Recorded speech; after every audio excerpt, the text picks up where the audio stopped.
Welcome back, internets! On here, with us today is Xanthus Queen Salad, and today, sun willing and the creek don't rise, we will be concluding Loop 1 of I Played a Thing, Dark Souls 2, Scholar of the First Sin. We will, of course, be returning for some New Game Plus stuff. But yeah, last time out, we did finish up with the Dark Chasm of Old. Prior to that, we wrapped up all the DLC areas, and that only really leaves us with one important thing to do, and that's finish the game. However, we do have 6 figures of souls burning a hole in our pockets, so before we set out for our final journey of the first new game, we're gonna make one more visit to the Emerald Herald here and do one more level up session. Bearer of until I appreciate that loyalty. And let's see here. We can drop one into adaptability, get another point of agility. Another level in adaptability would not get us any agility at this time, so let's see. Vigor sounds good, we can always use HP.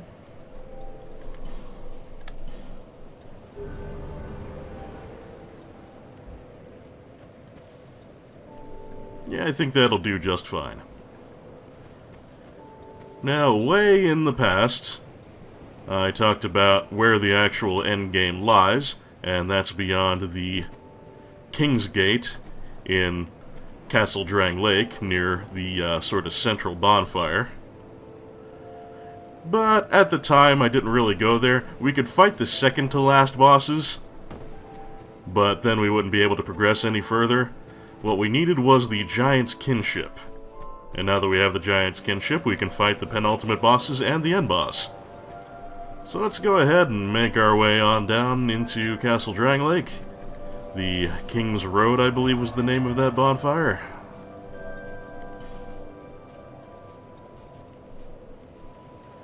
No, King's Gate. Why did I call it King's Road? What is that? Well, never mind.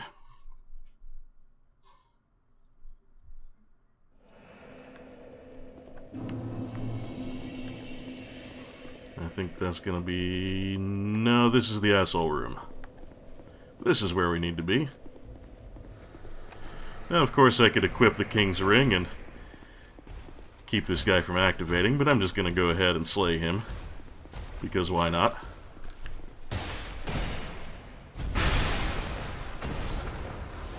And now I'll go ahead and pop my ring on.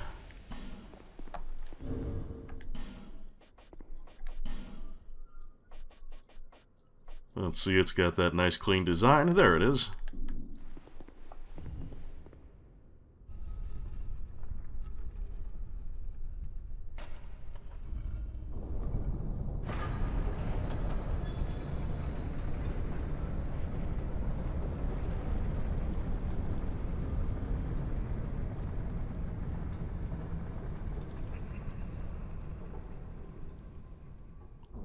Kind of a nice dramatic moment there, the gate slowly swinging open for us.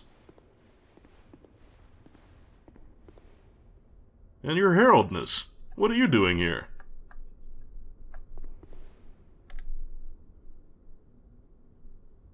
my journey is already complete. My name is Shanalot. The dragon gave me this name, for I was born with none. I was born of dragons, contrived by men, by ones who would cozen fate herself. They are the ones who created me. But they failed. I did not come out as intended. Fate would not be bested, and men were cursed once again. If you proceed, Nashandra will come after you, knowing that you will take the throne and link the fire. She covets the first flame and the great soul. Put Nashandra to rest. Well, there's a lot to digest there. First of all, we now know that the Emerald Herald has a proper name, Shanalot, and that she comes from the dragons. One to be born from a dragon, hoisting light and dark. Oh wait, wrong game. So, yeah, she was a creation, just like the ancient dragon. She was created to try and bring an end to the curse, it sounds like. But that didn't work out. What do you want to bet Aldia had a hand in that? Anywho, so, as we've discussed previously, there is one Child of Dark that we know about that's still active, around and kicking in the world, and that is the Queen of Dranglake, Nashandra. So, as I slowly make my way down into the final location of the game, we can talk about that a little. So what do we know? We know that long ago, Nashandra arrived in the kingdom and Vendrick fell pretty hard for her. She became the queen, but she warned him of the threat of the giants across the sea. And she said, my love, you better go all bush doctrine on these guys and preemptively invade them. And so he did. We know that Children of Dark can be very persuasive, very compelling. So Vendrick crossed the sea, invaded the giants, fought with them pretty successfully, it sounds like, brought back a prize of some kind. What was the prize? Well, we don't really know, and there's actually very little in the game to support it. I somewhat suspect that the prize was the throne itself, but that's really more of a guess than anything. Anyway, so all was well and good in the kingdom until the giants, rightfully pissed off because Vendrick had not only brought back a prize, he had also taken some of the giants back in chains and enslaved them. So yeah, the giants were very pissed off. They came and counter-invaded Dranglake, and did quite a number on the kingdom, as we've seen. But then we showed up, going back in time, and defeated their lord. However, the damage was already done. Well, we know now that Nashandra, just like any other Child of Dark, covets souls. And from the sound of things, she also covets the throne. Now, why is that? Well, apparently we're being sought to link the fire, to rekindle the flame. Again. Yes, again. And Nashandra covets the throne. She covets that power, the power of the first flame. And it seems that all along, we've been a way for her to get to it. You recall she said, there is need for only one monarch, that Vendrick never took the throne, never became a true king, and she kept calling us my undead. Yeah. So it seems in order to open the way to the throne, a great soul is required. In this case, I believe that soul to be the giant's kinship. Yeah, the purple space donut, kinship is actually not a great translation for that. It might be more accurately translated as giant's resonance. And I think that is sort of an echo of the soul of their lord. Or possibly one that's been handed down to their lord. In any case, yeah, in order to access the throne and rekindle the flame, a great soul is needed. And I think that is the role that the giant's kinship played. But perhaps another soul, another great soul, could take that place. I think possibly, at least a candidate might have been Vendrick's own soul. And I think that might have been at least part of the reason that he sealed it off. You remember where we found Vendrick's soul? Yeah. Even when we killed Vendrick's hollow body, his soul was not with it. His soul we found in the Shrine of Amana, a place inhabited by the Milfanito, which, through their singing, could calm and silence and put to sleep creatures of dark. Like the lizard men there, and presumably like children of dark, like Nashandra, a place she wouldn't like to go. Also, Vendrick's soul was hidden behind the door of the living. A door that could only be opened by an unhallowed living human. A door that Nashandra herself could never hope to open. Well, she didn't have to. She sent us. We've collected the kinship, or residence if you will. We've collected Vendrick's soul. And now we've come here to open the way to the throne for her. However, we have our own agenda. As Shanalot said, Nashandra will come after us, and we finally have an opportunity to lay her to rest.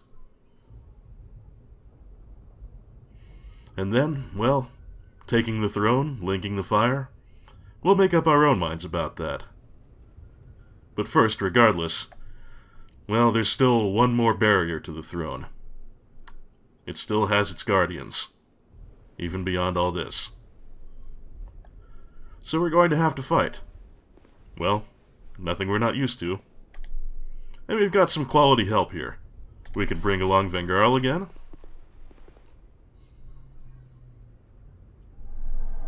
And once again, I'm going to break my self-imposed rule and bring a little more assistance along. Now we gotta give our buddy Benart one last hurrah.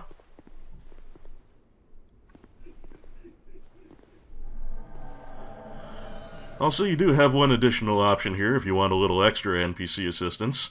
You may recall in the asshole room up there, there was a summon sign for Bashful Ray. So you can have Ray run down here with you too. But we'll stick to our buddies from Jugo and Ferosa.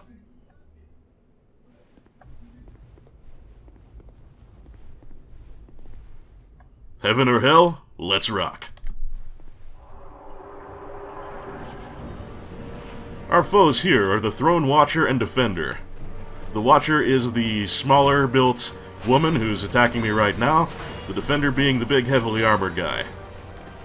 The Defender is, unsurprisingly, more heavily armored and has better defense, but the Watcher is the bigger offensive threat in my opinion.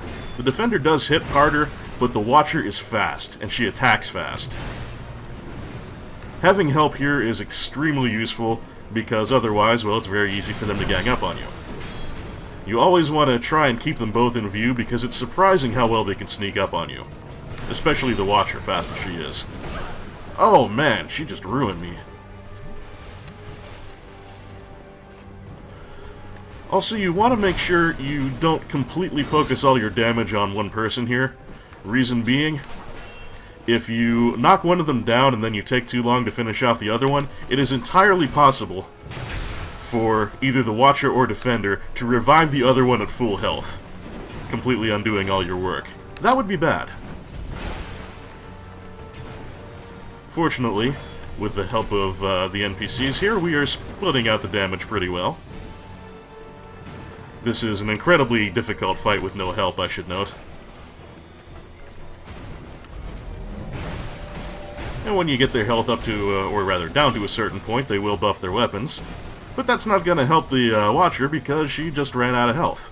So hopefully we can finish off the Defender here before you can bring the Watcher back. That's right, stay on him, guys.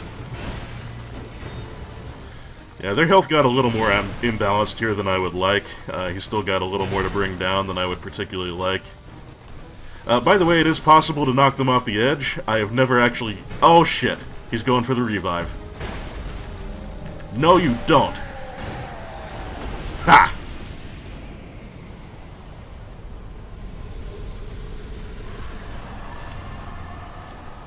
We do get souls. We do get boss souls.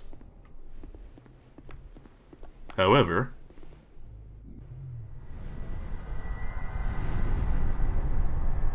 Brave undead, you have proven yourself to me.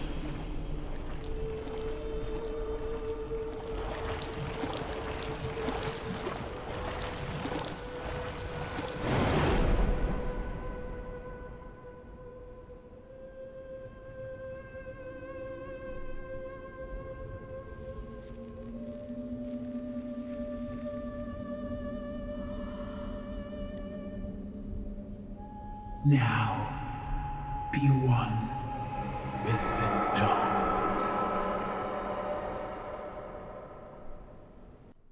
My dear Chandra, how you've grown. Well, I think there's only one appropriate way to put her to rest once and for all, and that's wife on a stick! Alright, now these dark foggy things here, they have a pretty substantial damage aura and a curse aura, but I'm wearing one of the empowered crowns, so I can't be cursed. So first order of business is to take out some of those clouds. After that, she ends up being fairly easy to beat, honestly. She's not that tough a boss. Did quite a number on Vengrau and is rapidly myrtleizing Benart. But all she's really got is that scythe of hers and her little darkness cloudy things. And she has a laser, but just like the Dark Lurker's laser, it's not very hard to avoid.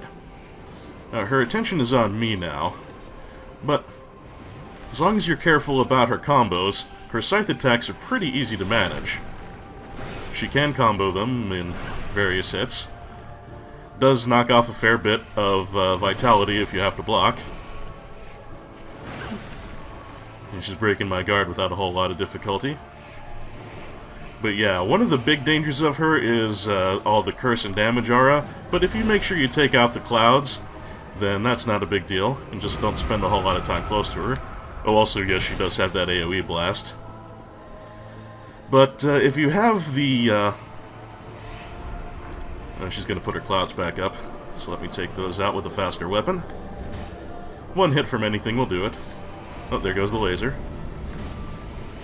Yeah, her damage auras can kill you fast, her curse auras can curse you fast, but if you can deal with those, you're fine. And if you have the hollow skin, or one of the empowered crowns, then she can't even curse you at all. You are functionally immune.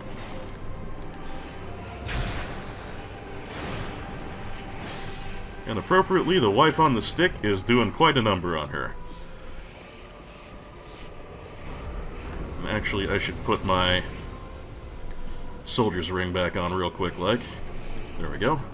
So that I can lose my fat roll. Smash. Yep, as difficult as the road has been, Nishandra, not that bad. As you can see, she is powerful. Those hits, they're knocking a lot off my stamina, and if they were hitting me, they'd knock a lot off my health.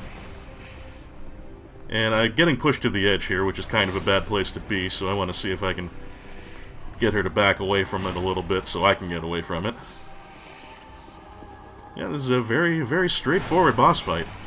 Not any real complications to it. Just some nasty melee combos, and that's really about it. Oh, we're going to do the AoE. That's okay. With a little chip damage, but not much.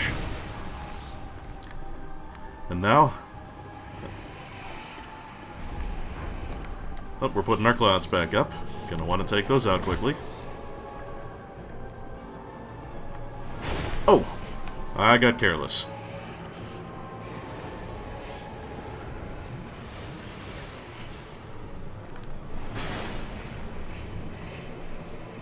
You know, when she does that big overhead swing, you can be confident she won't follow that up with anything.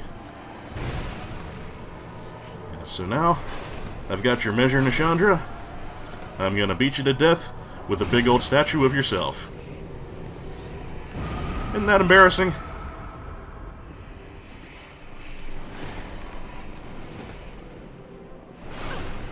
Oh, forgot about the third hit there. Can't forget about the third hit.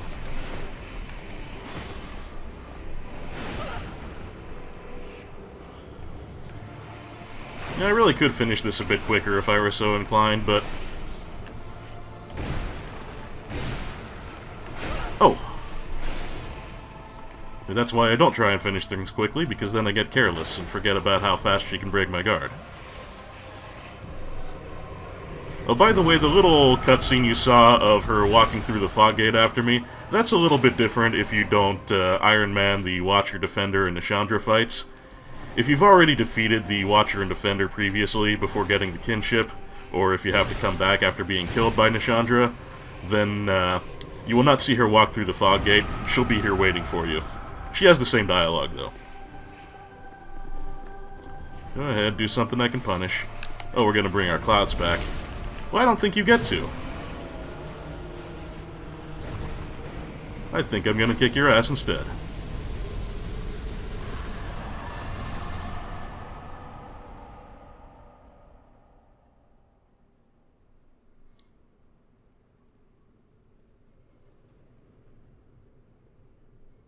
Now at this point, if we had fulfilled certain conditions, those conditions being defeat Vendrick and have every conversation with the big melty flaming head, then we would have another scene here, and there would be an additional end boss.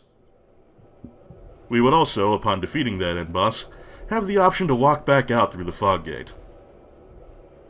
Well, we don't have that option today.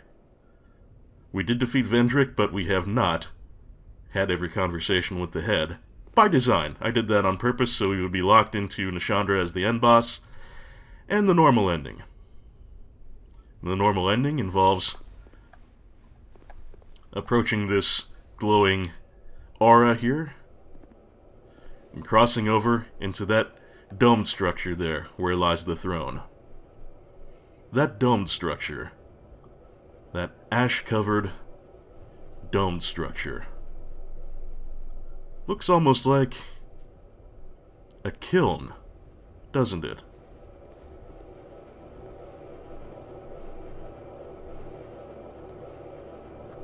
Well, if we're going to take the throne, I think it's only appropriate that we fully look the part.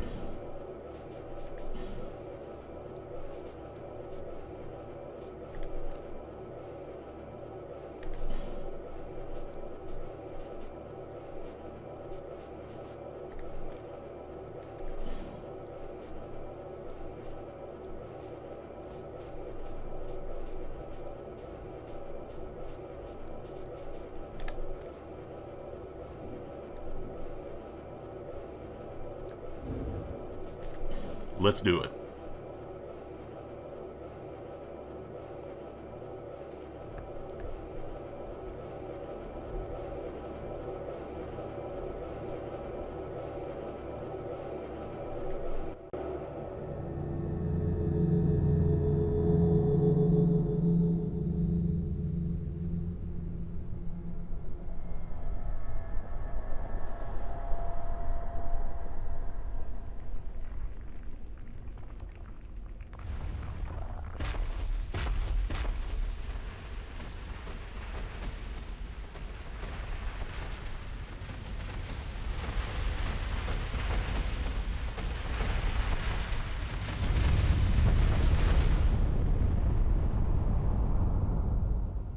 You who link the fire.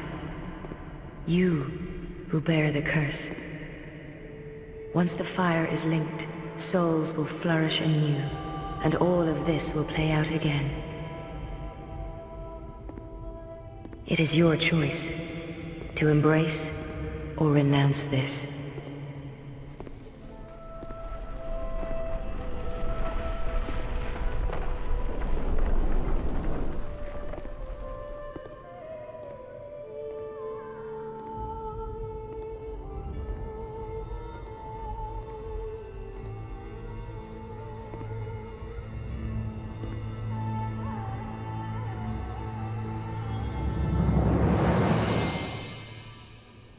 Great Sovereign, take your throne.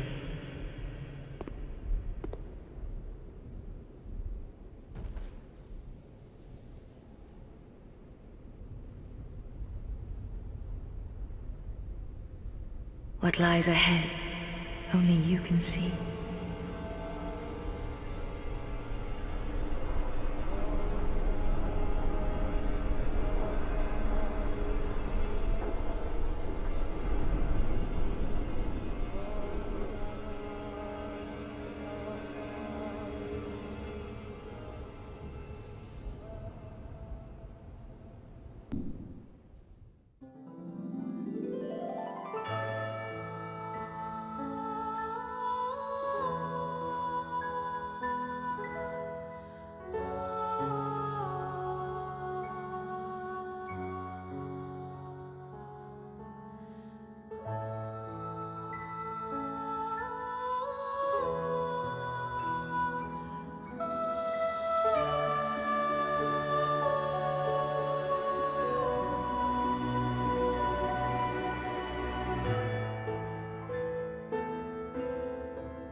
And so, here we are again.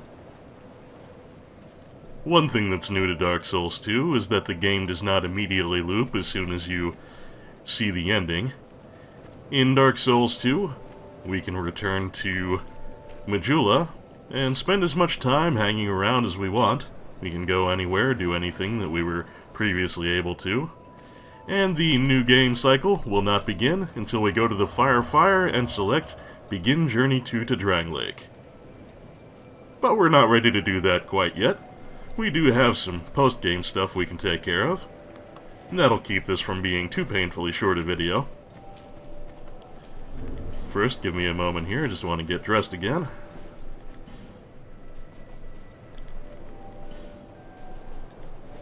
There we go. We'll put our proper weapon on. Now then, let's first take a look at some boss souls and we'll talk a little bit about what just happened. First of all, we've got the Soul of Nishandra. The fragments of the abyss, of untold origin, nourished their beings by the sides of would-be monarchs. Perhaps they were simply ordeals on the road to kinghood. One day the flames will fade, and only darkness will remain. Unless, of course, an heir arrives. So yeah, we know all about the Children of Dark now. And we know about the cycle of fire and dark. And we see that Nishandra here is described as a prisoner of desire, whereas the other Children of Dark were described as an augur of wrath, an augur of solitude, and an augur of fear. So it can thus be concluded that Nishandra was the embodiment of Manus' desire, his ambition, his want. And that's why we had the Throne of Want as our final location. And as the ancient dragon said, the curse of life is the curse of want. We're all prisoners of desire, of things we lack, of things we seek. For want can both mean the lack of something, for want of a nail a battle was lost, or it can mean at the same time even, the things that we seek to acquire in life.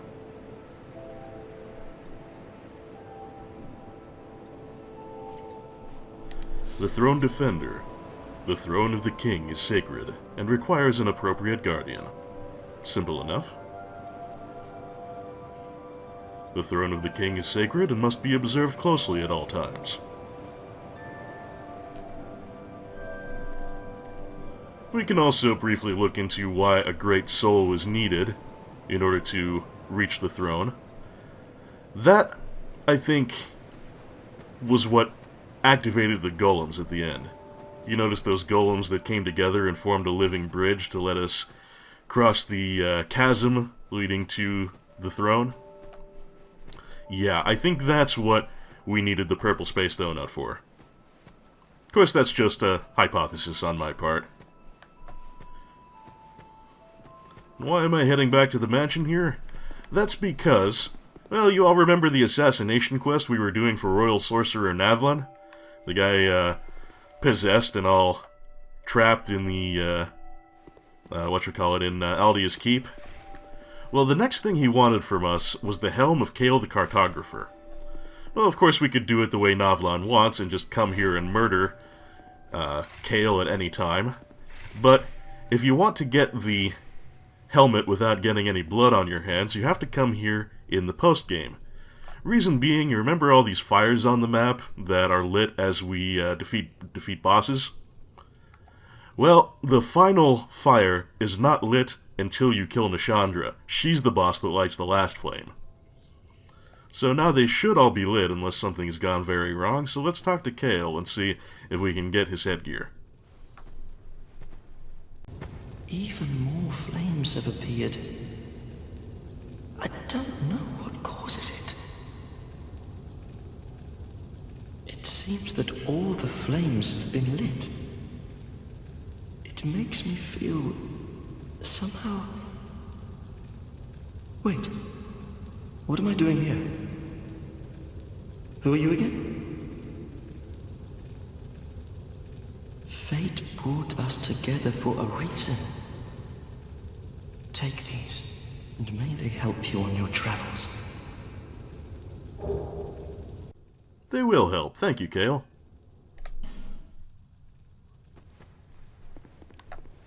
Well, let's take a quick look at those two.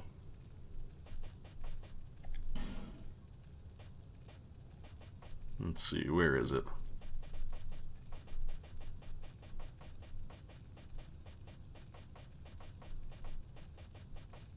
Come on, Kale's hat, where are you at? There we go.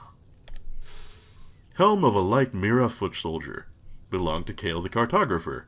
Apparently, Kale procured this inexpensively second-hand, but it's surprisingly well made.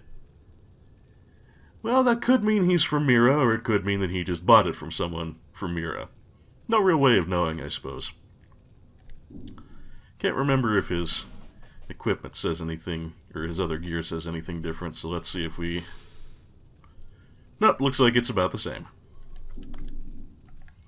Alright, fair enough. Well, our next stop will be to Royal Sorcerer Navlan back at Aldia's Keep, and we'll see what our next reward is. Oh, but you know what? He's not going to talk to us unless we're hollow. Well, there's only one thing we can do about that, is take off the kingly headpiece and take the Nestea plunge.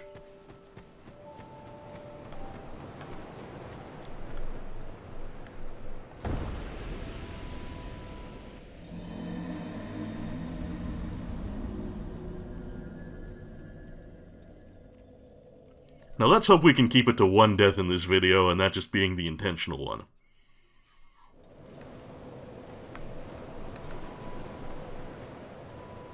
And where's my soul pile? Oh, there it is. Man, I didn't want to lose all of those. Matter of fact, let's ditch this. I think I will have enough carrying space if I put on my life protection ring. Where is it? Here we go. Yeah, we'll be just fine. So, yes, back to Aldia's Keep.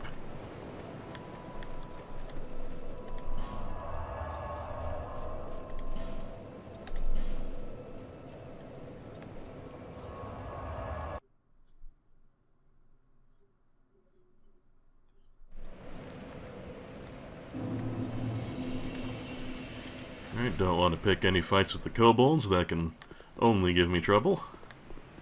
I don't think they'll pursue me too far here.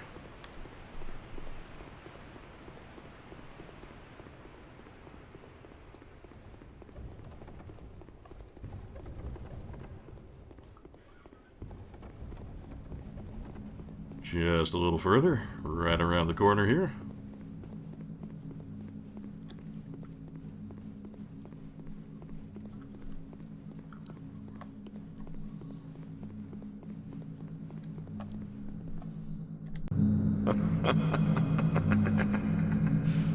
Fine work. This is my thanks.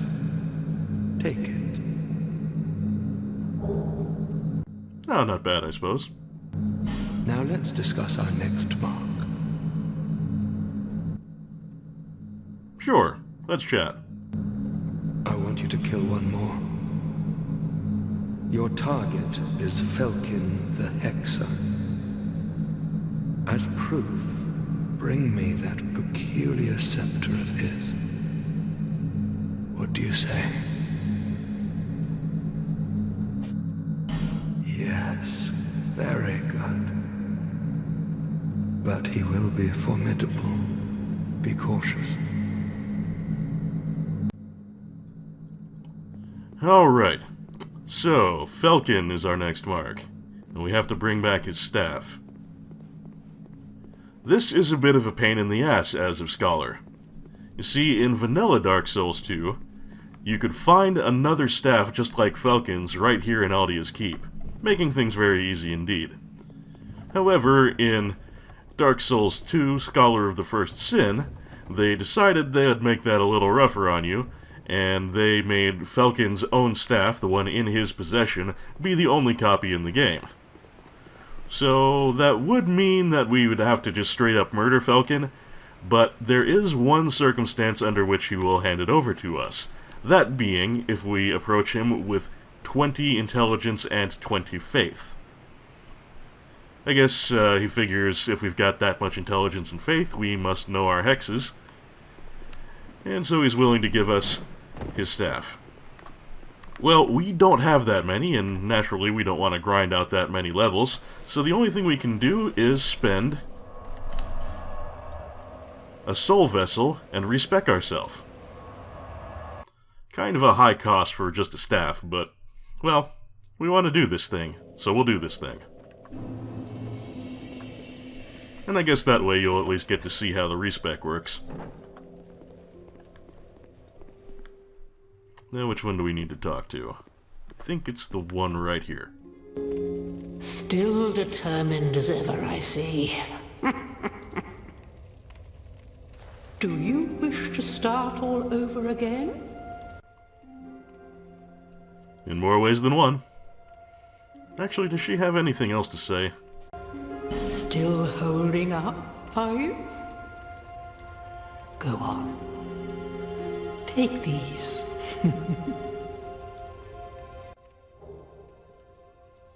Ah, that's right. If you come back here at a certain point, it doesn't have to be in the post-game. She will give you a half-dozen human effigies. Not bad at all.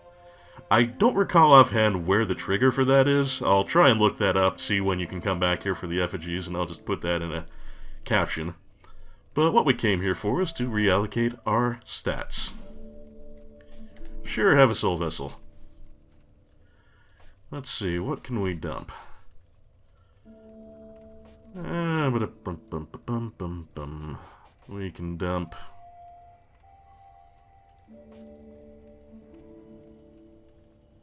Well, we can dump a bunch of adaptability, why not?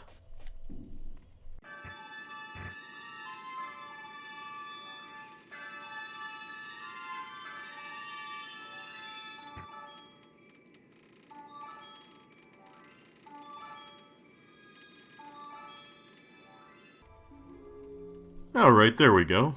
And keep my endurance, vitality, strength, and dex. Lose some adaptability, lose all my attunement. A little bit of vigor. Yeah, that'll do us for the immediate, I think. Shouldn't need to cast any spells just now.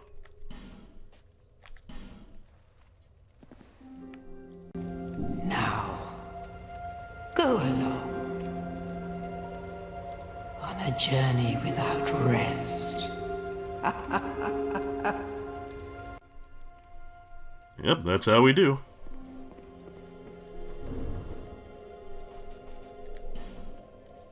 "20 intelligence, 20 faith. No adaptability to actually attune spells, but that doesn't matter to Falcon. Where was he? Huntsman's Copse, first bonfire.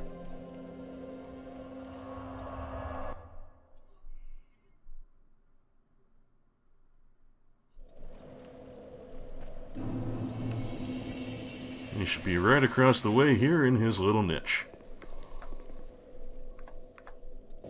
The dark watches over you. These are for you. Together into the dark. No matter, the time will come. Well, we got a free Hexer set out of it too. Not bad, not bad. While we're here and in a safe enough place, let's take a quick look at some of that stuff that he just handed over.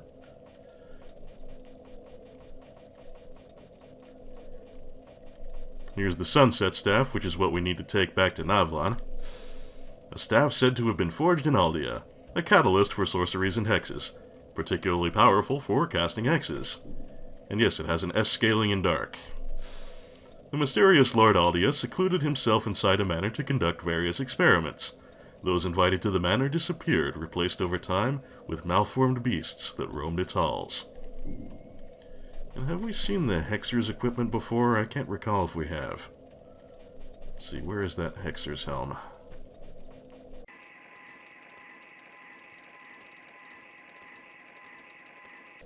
Oh, there we are. Took me long enough. Belong to Felkin the Outcast and grants slight increase to spell uses. Hexing appears to be an offshoot of sorcery, but its specific origins are unknown. Seems like my controller is twitching out just a bit. Okay, operational again. Back to the keep.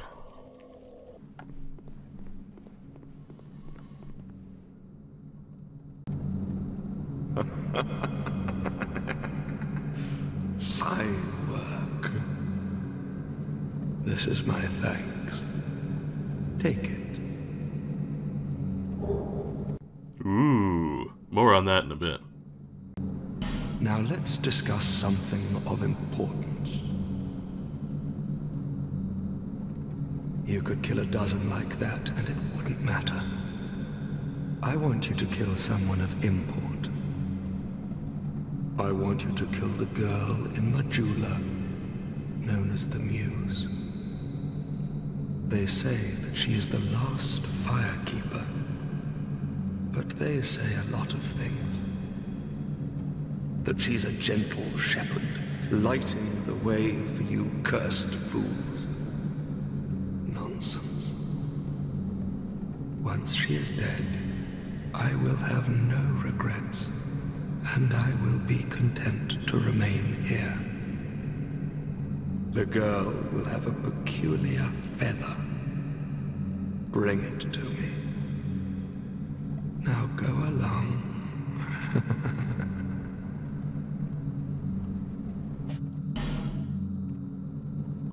Alright. So, a couple interesting things here. First is that he now wants us to kill Shanalot. Well, we can't go doing that. The good news is, we already have the item he will take as proof, the feather, which we got quite some time ago, actually. Also, there is the matter of the reward he just gave us, Forbidden Sun, which is a fearsome pyromancy indeed. As you can see, it takes up a whopping 3 attunement slots, which will get you only 1 cast of the spell, although that can be increased with equipment or with a high enough attunement score. It is a pyromancy developed in Aldean rites. Fires a giant fireball with a widely encompassing explosion. What could possibly justify such excessive destructive power? In all likelihood, the madmen of Aldea never even questioned the need. Now this is somewhat popular as a finisher. Something that in PvP you use to just finish off an enemy who's maybe trying to get away and heal, or, just to put a coup de grace on things. Because Forbidden Sun, in addition to being the most powerful fireball, is also extremely fast.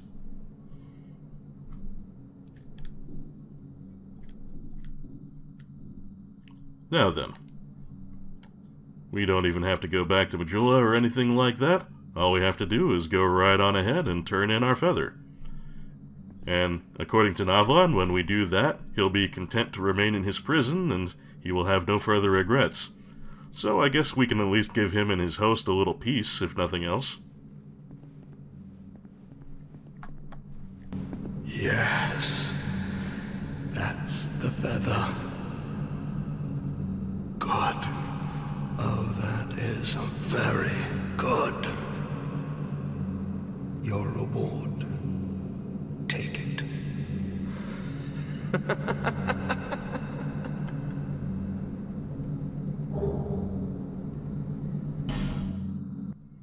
Unleash magic, is it?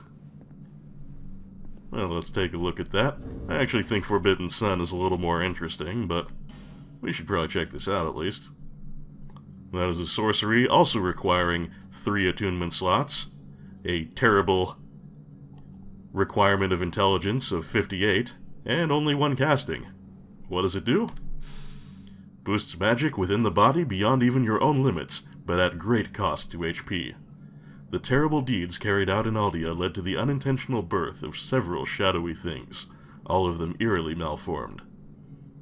So, yeah, you lose a lot of your maximum HP while this is in effect, but your magic becomes quite a bit stronger. One additional bit of trivia about that is when we had those winter wizards in L.A. Amlois casting some kind of buff on themselves, and I couldn't figure out what it was. I think they were casting Unleash Magic.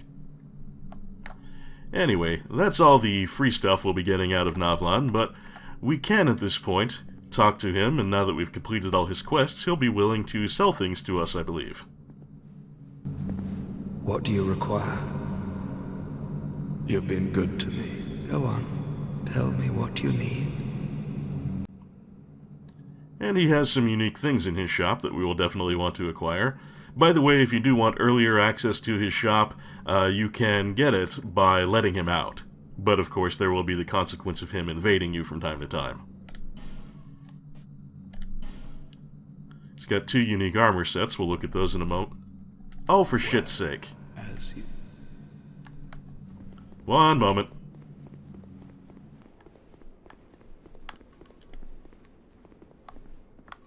There he is.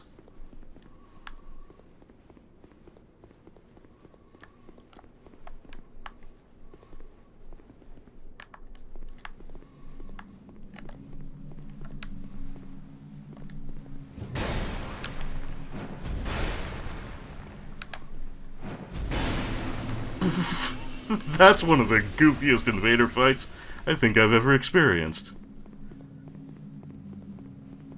That was different. Okay, bear with me a moment, folks. I want to go see if I can burn off an effigy and prevent that from happening again. Alright, now that that silliness is squared away, let's go ahead and do our shopping for the day. What do you require? You've been good to me. As I mentioned, he's got some unique equipment here that we'll look over in a moment.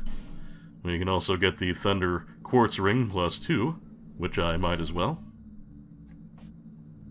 Well, no, I think I might have the +3 of that, so leave it alone. We can get Lightning, Fire, and Destructive Great Arrows. It's got a big supply of Bonfire Ascetics. And he's got Great Magic Weapon and Strong Magic Shield, so if you don't have your magical buffs, here's a place you can pick them up. But we're more interested in this stuff. First of all is the Astrologer set. This is what is worn by the astrologers in the Iron Passage, the co-op dungeon of Crown of the Old Iron King. And this is the only place you can get it, I think. Maybe the astrologers can drop it, but I don't think so. Hat worn by astrologists in Melphia. Astrologists believe that magical powers can be obtained at moments of special heavenly alignment. Even the collective wisdom of the Melphian Magic Academy cannot pull magic out of the sky, but the ideas of the astrologists led to the creation of new and very useful magic devices.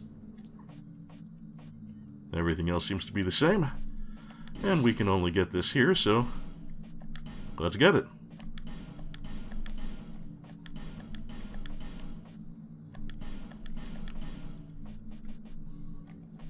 And then we've got the Black Witches set. Now this, there is one other way to get it. If you light every sconce in the gutter, then you will be invaded in Scholar of the First Sin, not in the vanilla game, by the Gutter Denizen. The Gutter Denizen wears the Black Witch set, and you can get her to drop it. But as I could not be arsed to hunt down all of the sconces in the gutter, this is where we're going to pick it up. Worn by Zully the Witch, seducer of Alva the Wayfarer. When Zully the Witch learned of Alva's dedication to Saint Soretta, she used all manner of tricks and deceit to ruin him, but in the end she would spend her life with him, supporting his endeavors.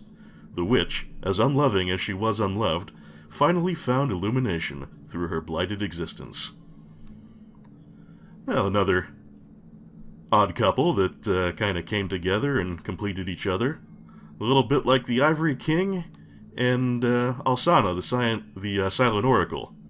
Of course, Alsana and the Ivory King, their story ended in tragedy, but I think things were a little sunnier for Zully and Alva, at least according to this story. So we'll go ahead and pick up this set as well.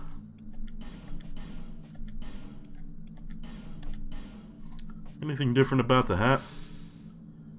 No, not really, same flavor text, but it is notable in that it gives you an extra attunement slot. Not a bad side benefit. Yeah, I think those are some souls well spent. Anything else we want here? No, I think that'll do it. Find what you wanted.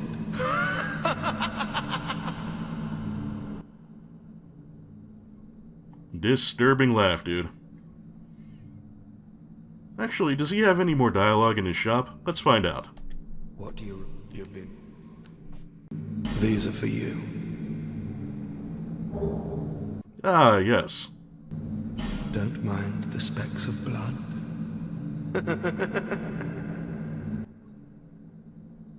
Ah, yes, I quite forgot. After you've completed his quest and opened his shop in the prison, he also does give you the Chaos set.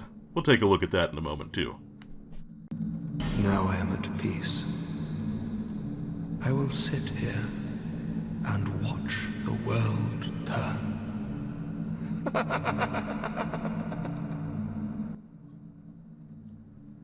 Yeah, good luck with that. Now well, as you wish.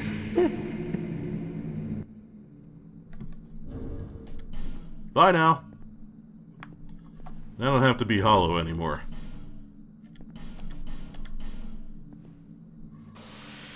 Ah, that feels much better.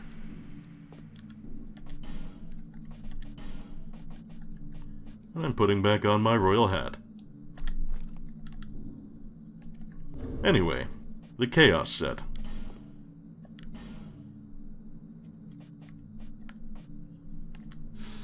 Hood worn by a Chaos sorcerer. The man claims to have sealed himself away, but who's ever heard of sentient magic? It is no doubt difficult to judge the veracity of the man's words, but this Hood certainly seems to possess an unusual power. It improves casting speed, as it says there. And it also has pretty fantastic fire defense. Pardon the awkward edit there, folks, had a little bit of technical difficulty. But getting back to business, that's about all we can do with Navlan.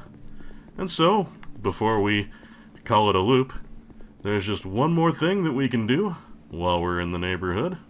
Well, not in the neighborhood of Aldius Keep, but in the neighborhood of New Game Cycle 1, and that's turn in those 3 boss souls we have kicking around our inventory. So do bear with me a moment while I head on back to Ornifex, because not a single one of the things that we have on us in terms of unused boss souls has any relevance to Strayed. It's all for the blacksmith.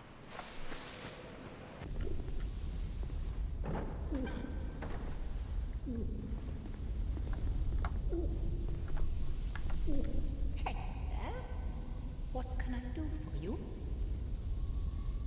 Oh, Ornifex, I have got some exciting trades for you today.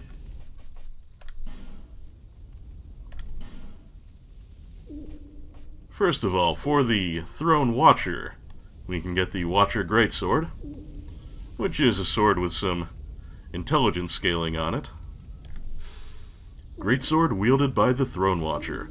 Unleash its true power to enwreath in magic. So yes, it can self-buff with magic damage. The Watcher has stood by the throne for ages. Will his wait be worth the while?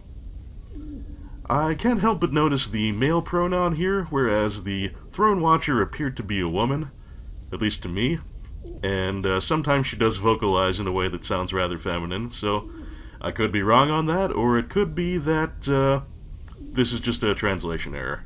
Couldn't tell you one way or the other. Anyway, our other option here is the Watcher's Shield, which is made from an old sacred chime. I don't think it can be used for miracles or anything like that, though.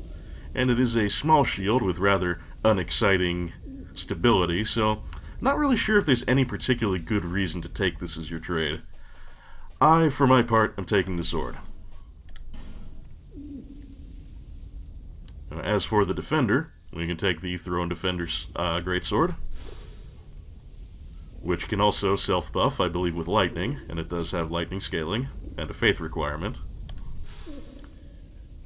The Defender has stood by the throne for ages. Will his wait be worth the while? So, yeah, same text even.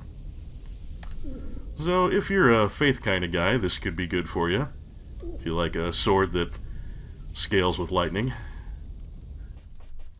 But our other option, I think, is the more compelling if you're a tanky player like me. Shield of the Throne Defender, permeated by powerful magic. And this is not a great shield, it's a mid-size shield, but if memory serves, it does have the best stability of any mid-size shield in the game when fully upgraded. And its magic defense isn't bad either. I'll be taking that. And finally, we have count 'em, three choices for the Soul of Nishandra. The Scythe of Want, the Chime of Want, and the Bow of Want. First, the Scythe. The Old One of the Abyss was reborn in death, split into minuscule fragments, and spread across the land. After regaining their shapes, they crawled forth, yearning for strong souls in search of greater power. And in practical terms, this is a scythe with some very nice dex scaling. Does have intelligence and faith requirements, but it does have dark scaling. And the Chime, which has a massive faith requirement, but very good lightning scaling and excellent dark scaling.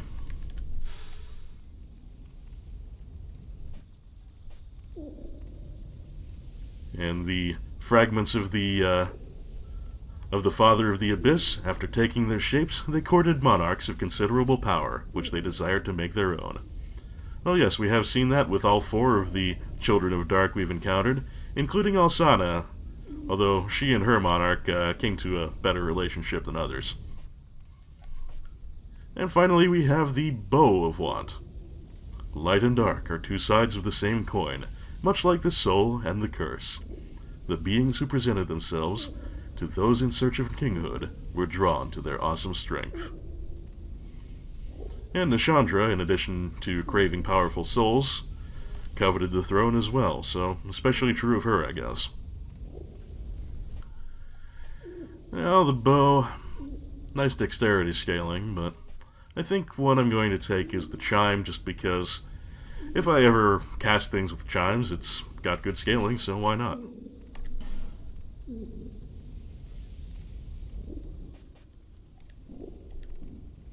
Come back again if you find another soul. And I would love to, Orny, but I just don't think that's going to happen this time.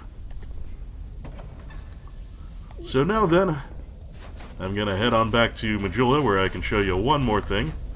And then before we say goodnight, then there's just one or two more things I'd like to discuss with you.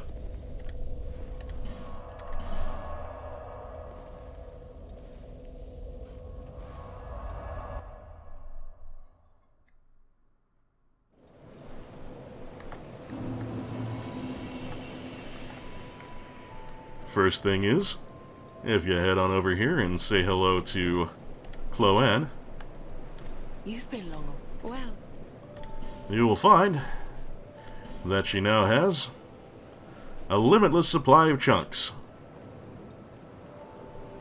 I believe this only actually activates after you've killed Nishandra. I'll have to check my work on that, but yeah. You can pick up as many Titanite chunks as you want now, as long as you can pay for them. Actually, do I have enough souls for these additional petrified bones? I do. And we'll grab the slab while we're at it. Why not?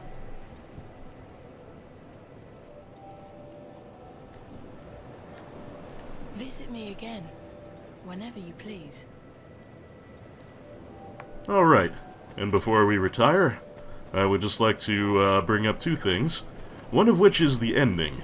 You will notice that the ending was... well, it didn't really get too much into the choice of linking the flame or abandoning it to usher in an age of dark.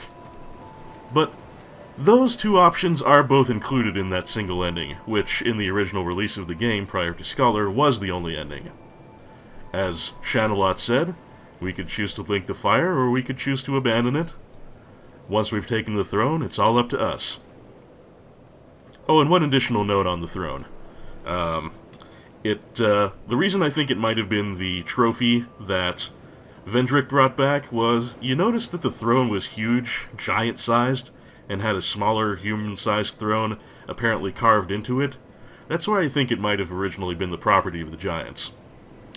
Anyway, moving on from that, I should also note that in the files of the game, even though here it was called the Throne of Want, the internal data of the game mentions a Firelink throne. So anyway, it doesn't show what our choice is, whether we link the fire or usher in a new age of dark, but it really doesn't matter. As we know, this is a cycle. This is an endlessly repeating pattern.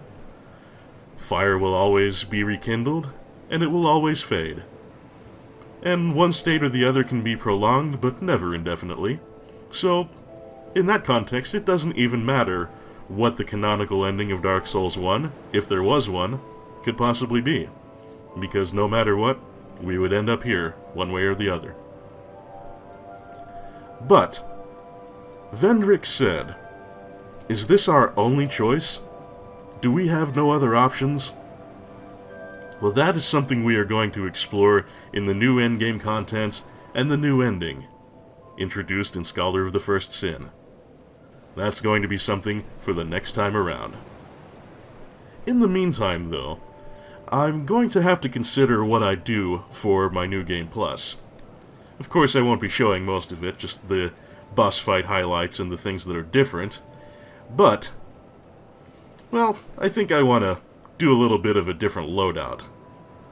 And I would definitely welcome your input on that.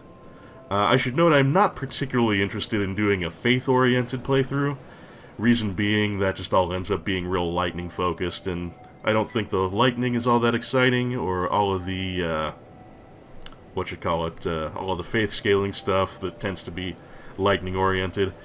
I think that would just bore me a little bit. Things that particularly interest me are the possibility of an intelligence-based playthrough, which could focus on sorceries, and both magic and enchanted type weapons for intelligence scaling. Also of particular interest to me would be a split intelligence and faith playthrough focusing on hexes and dark-oriented damage. So like a dark enchanted weapon, weapons with dark scaling, things like that. Or if you'd just like to see maybe a dex weapon or some other different weapon type, if that would interest you, please feel free to weigh in. I don't make any promises, but I'll gladly consider anything you'd like me to do. Other than that, I am going to be taking a little break from Dark Souls 2. Maybe I'll do a short game or two before I launch back in. But after the intermission, we will be launching back into this for New Game Plus, the highlights of the second cycle. So, everybody, I've gone on and on long enough. It has been a tremendous pleasure, and I hope you've enjoyed the journey. I know I certainly have.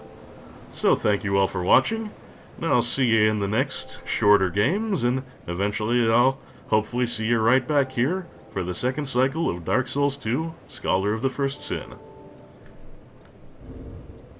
I am Un, and I'll see you next video.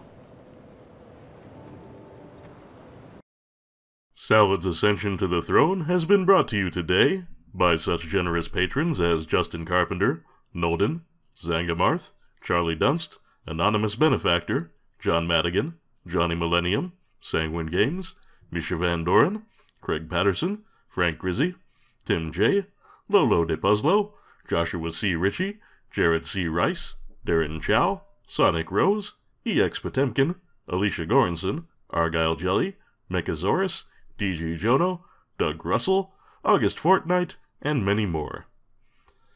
A lot of water under the bridge since we started this game. There have been new arrivals and folks who have been here the whole time, and I am very appreciative of you all and your support, both material and moral. And on that note, thanks to all watchers and all commenters and subscribers. Glad to have you along too, and I hope to see you again real soon. Until next time, have a lovely weekend.